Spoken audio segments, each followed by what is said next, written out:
মাছের ডিমের ভুজি কীভাবে করছি দেখো তোমরা, খেতে কিন্তু দারুণ লাগে।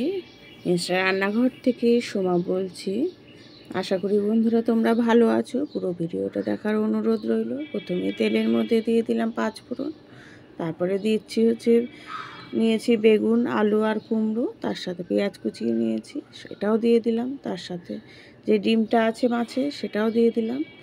তার সাথে একটু নুন আর হলুদ দিয়ে এটা কিন্তু একদম সব একসাথে বসিয়ে এটা ঢেকে দিলেই কিন্তু অনেকটাই রেডি হয়ে যায়। দেখতে থাকো তোমরা, ভালো লাগলে অবশ্যই কমেন্ট করো, আর নতুন যারা আছো একটু বেল আইকনটা প্রেস করে দিও। দিয়ে দিলাম লঙ্কা, দিয়ে এটা কিন্তু একটু ভাজা ভাজা করতে হবে, যেহেতু এটা মাছের ডিমটাকে একটু ভাজলে বেশি তাহলেই খেতে ভালো লাগে। তাই এটা মাছের ডিমের ভুজি এইভাবেই রেডি হয়ে যাবে।